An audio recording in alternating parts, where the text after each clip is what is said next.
Nós acabamos de ouvir dois evangelhos. O evangelho da entrada de Jesus em Jerusalém e ouvimos a entrada de Jesus no Calvário, na condenação. Duas entradas distintas. Num momento, o povo aclamava Jesus. No outro momento, o mesmo povo grita: crucificam. É claro que não é todo mundo. Com certeza muitos dos que gritaram Hosana ao filho de Davi permaneceram fiéis, dizendo Hosana ao filho de Davi.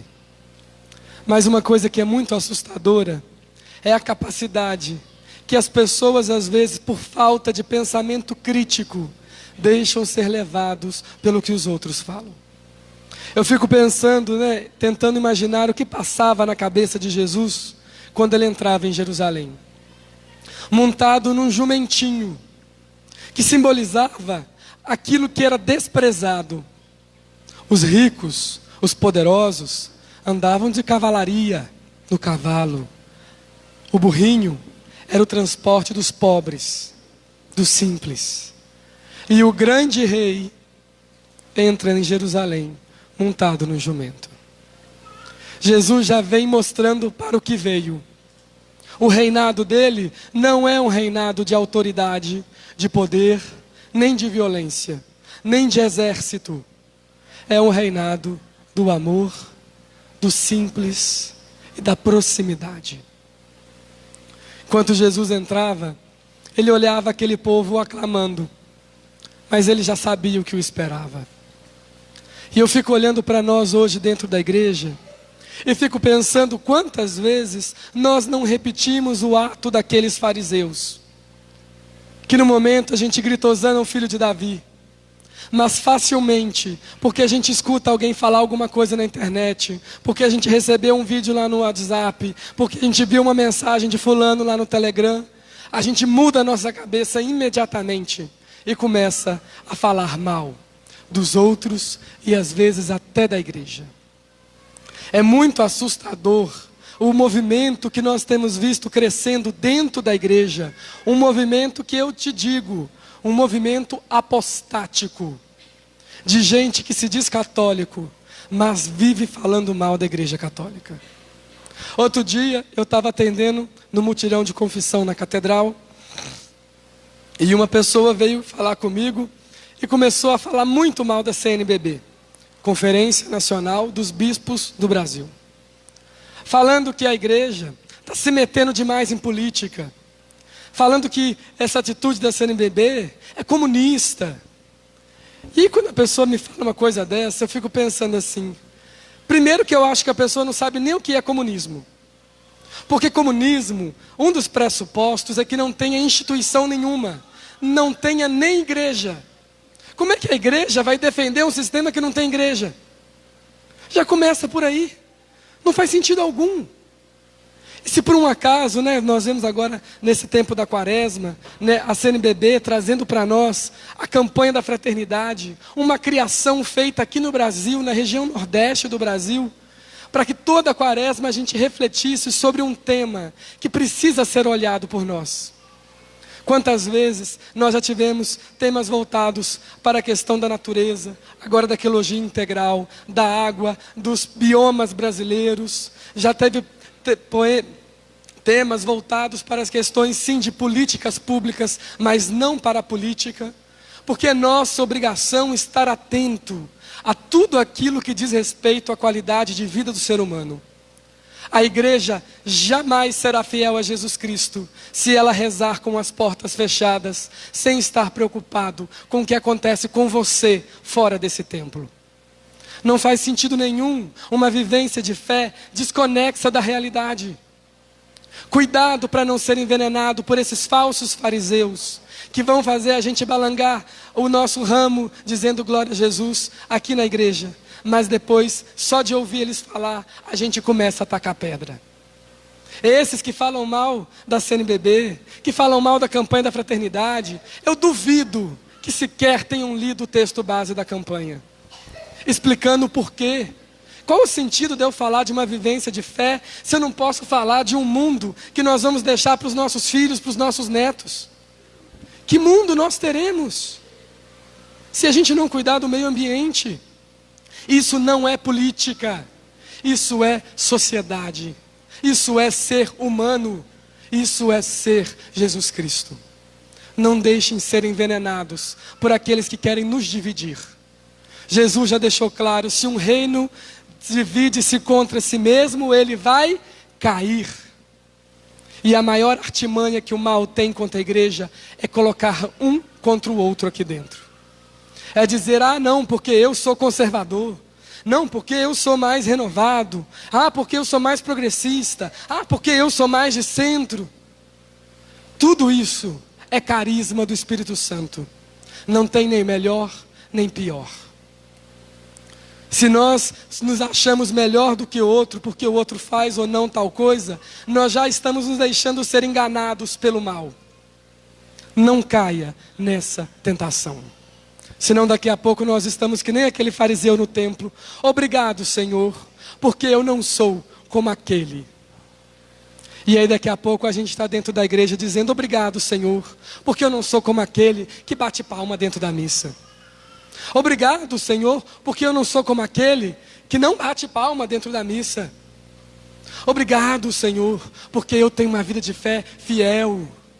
Obrigado, Senhor, porque eu rezo 4 horas da manhã. E olha só, um monte de gente que não reza, tadinhos.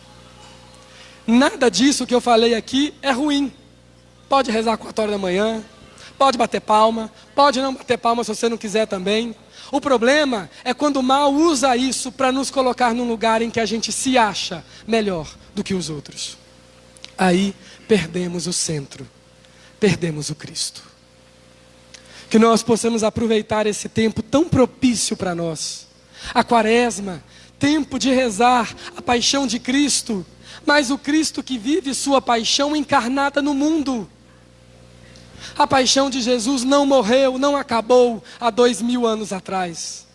A paixão, o Calvário, continua todos os dias nas esquinas do mundo.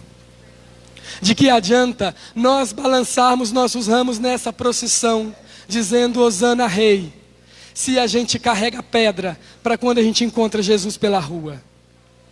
Que fé é essa? E aí, seguindo ainda o que aquela pessoa tinha falado para mim, ela dizia: padre, mas a igreja tem que preocupar-se só com salvar as almas. A outra parte é o governo que tem que fazer. E eu falo assim: olha, minha filha, então você não conhece a igreja. Quem que foi a primeira instituição do planeta a criar os primeiros hospitais? As primeiras creches, as primeiras instituições que cuidam de pessoas? A igreja. Você sabe qual que é a maior instituição do planeta hoje em dia que cuida de gente de graça? A igreja. Então, se você fala que a gente só tem que se preocupar com a alma, você não conhece a igreja. As diretrizes do catecismo da igreja, do magistério da igreja, nos diz que a igreja tem que ser casa da palavra, casa do pão, casa da caridade e casa da misericórdia. Essas são as 4 bases da igreja. Não existe uma igreja só com a palavra, só com a Eucaristia, ou só com a missão, ou só com a caridade. Nós não podemos virar uma ONG só fazendo caridade, não, porque nós temos uma espiritualidade. Então nós nos alimentamos da espiritualidade para fazer o bem. É isso que tem que nos motivar. É isso que tem que nos mover. Pessoal, tem bastante lugar aqui na frente, viu? Podem vir, não precisa ter vergonha. O padre não é bravo. Embora ele esteja falando, gritando, é porque não está saindo a voz. Mas vocês podem vir aqui para frente, tranquilamente. Entendem? Onde eu quero chegar com essa reflexão? Não existe uma fé vazia de obras. São Tiago, uma vez, em sua carta, foi indagado sobre as pessoas que olhavam para ele trabalhando o dia inteiro em prol dos outros. E aí eles diziam: mas você não tem tempo para rezar. E aí São Tiago disse o seguinte: então me mostre a sua fé sem obras, que eu te mostrarei pelas minhas obras a fé que eu tenho. Nossas obras falam muito de nós. Se pergunte: o que tem sido as obras de vocês ultimamente? O que tem sido de concreto que esta vivência aqui na igreja tem levado você a fazer? Se pergunte. Nos últimas uma semana, quantas pessoas você ajudou de forma concreta? Vamos melhorar então. Nos últimos 30 dias, quantas pessoas você se interessou pelo problema que ela estava passando para poder ajudar ela a sair de onde ela está? Nos últimos um ano, quantas pessoas? Ah, não, padre, mas a minha fé, ela é inabalável. Não, mas eu rezo todo dia. Agora me diz, reza, maravilha. Mas não deixe que a sua fé fique só na oração. Imagina só se a nossa fé fosse assim: Deus, acaba com a fome do mundo. Eu te peço, tanta gente morrendo de fome. Acaba com a fome do mundo, Senhor. E aí na primeira oportunidade que a gente tem de dar um prato de comida, a gente não dá. O que adianta rezar a Deus, se a gente mesmo que somos os braços de Deus no mundo, a gente não faz nada? E o pior, ainda fala mal de quem faz. O tanto de gente, de católico, que desce a lenha no Padre Júlio Lancelotti, não está no gibi. Vai fazer metade do que ele faz. Depois eu vou escutar a sua reclamação. Cuidado para que o mal não contamine a sua boa intenção. Senão daqui a pouco você vai estar reclamando de todo mundo que faz boas ações e vai taxar todo mundo de comunista, todo mundo de marxista, todo mundo de que só está envolvido com política.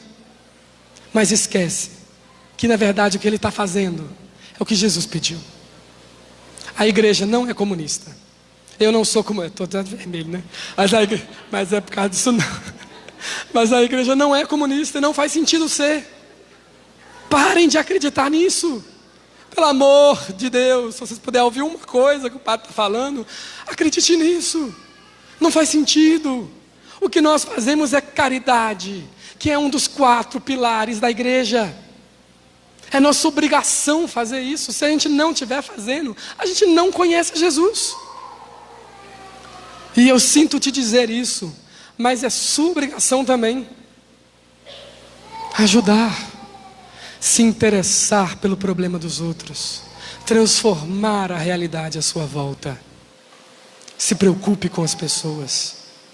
Eu sei que um dos maiores problemas do mundo é endurecer o nosso coração.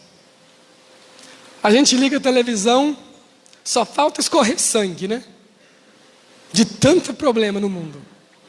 E aí de tanto a gente ouvir isso, a gente acostuma. Chegava um ponto na pandemia, por exemplo, estava morrendo mais de 4.000 pessoas por dia. A gente ouvia, entrava por um lado, saía pelo outro. E tudo que a gente estava preocupado é: quando é que eu vou poder voltar a trabalhar? Quando é que eu vou sair logo de casa? Quando é que eu vou poder fazer isso? E pouco preocupados estávamos com o outro. A nossa caridade, ela é muito mais do que só dar de comer a quem passa fome. É isso também. Mas a nossa caridade é também se aproximar de quem sofre.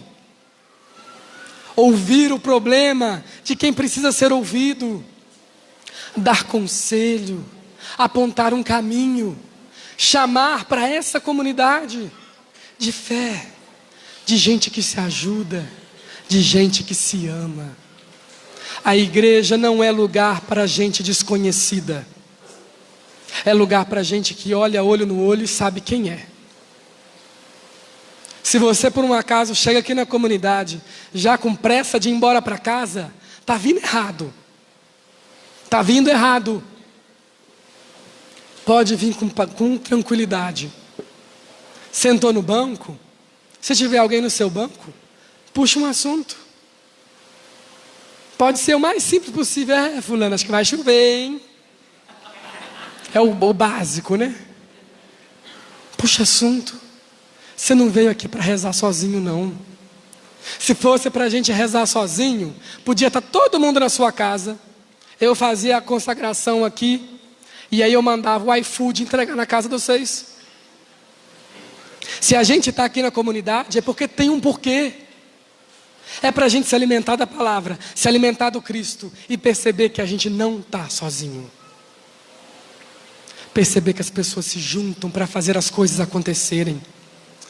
Há pouco tempo atrás, vocês devem ter visto aquela ventania que assolou nossa cidade e derrubou a frente ali do nosso telhado, umas 400 telhas mais ou menos, por aí, né? Nós viemos num dia, eu, Leandro, Donizete, cadê? Nós três sozinhos, nós subimos em cima daquele telhado, olhamos para um lado, para o outro, falando assim, vai dar não? Vamos embora? Vamos chamar o povo. Junto a gente faz isso rapidinho. No outro dia, veio um monte de gente aqui. Um carregava uma telha, outro trouxe um café da manhã, outro deu o almoço para a gente, outro foi lá buscar a telha, outro foi concretando a telha, um virou a massa, um fez isso, um levava água enquanto a gente carregava a telha. E numa manhã, em uma meia tarde, a gente telhou esse telhado todinho de novo. A gente se juntou e fez acontecer. Já parou para pensar o que nós conseguiríamos fazer nesse bairro se nós todos nos juntássemos? Puxa vida, hein? Não ia ficar pedra sobre pedra. A gente reviraria esse bairro do avesso. Encontraria a gente perdido da igreja até embaixo da pedra, para poder trazer para a comunidade e mostrar que vale a pena estar aqui. Hoje mesmo nós tivemos aqui o almoço da Pastoral da Família. Gente que se junta para ajudar a gente. Pastoral da Família preocupada com os casamentos, com as pessoas, com as famílias. Vamos fazer um almoço para a gente ajudar a pagar o casamento comunitário, as documentações, ajudar a fazer o sacramento. É gente que sabe o que eles ganharam desse almoço? Nada, nem um centavo. Eles fizeram e colocaram seus dons a serviço para ajudar outras pessoas. Temos pastoral da família, pastoral da caridade, pastoral da saúde, outras pastorais diretamente preocupadas em cuidar de gente. Em troco de quê? De nada. E a nossa vida é sobre fazer as coisas para os outros, sem esperar nada em troca. Porque aí quando a gente faz algo na gratuidade, a gente descobre o valor das coisas. Porque senão a gente vende nossas vocações a preço muito barato. Quando a gente faz de graça é porque não tem preço. Claro, não estou dizendo para você não cobrar o que você faz, não. Claro, todo mundo tem que viver e sobreviver. Mas não negue sua ajuda a quem talvez não tenha condição de te pagar. Não negue sua ajuda a quem você pode apontar um caminho que seja. E quando você puder, se junta com a comunidade e pensa algo. O que nós vamos fazer para mudar tal realidade? Nós aqui juntos, ninguém para a gente. Ninguém. Se a gente decidir aqui por fazer alguma coisa, a gente faz. Só que para isso precisa de fidelidade. Fidelidade. Nós entramos com o ramo nas mãos, vamos ficar com o ramo nas mãos. Não vamos trocar por pedras. A igreja precisa ser sinal no mundo, como Jesus foi sinal em Jerusalém. Jesus, ele foi injustiçado, violentado, assassinado. E tudo que ele levou para aquela cidade foi o amor, os milagres, o pão e a salvação. A nossa missão é a mesma de Jesus. Não importa se o mal está tentando nos dividir, mesmo dentro de nós mesmos. Não importa se a sociedade olha para nós como caretas. A Semana Santa, eu vou viajar, descansar, passear. Claro, pode descansar. Mas aproveite esse momento para melhorar o seu coração. olhar para dentro. Sabe por que muita gente não tem ânimo de vir na igreja? Acha a igreja perda de tempo? Sabe por quê? Porque essas pessoas desacostumaram a ter tempo de qualidade para elas mesmas. Desacostumaram de ficar em silêncio. Desacostumaram de não fazer nada. Tá tudo bem você entrar aqui na comunidade, sentar no banco e ouvir e pensar na sua vida. A gente está numa vida tão corrida que a gente não dá sossego para a nossa mente. A gente até chega dentro de casa para poder descansar, aí já liga uma televisão, aí vai ver um filme, você vai tomar banho, você já coloca uma música, você vai não sei o quê, a sua cabeça não para. E aí por isso que é difícil você parar aqui na comunidade, porque sua cabeça não te dá mais sossego.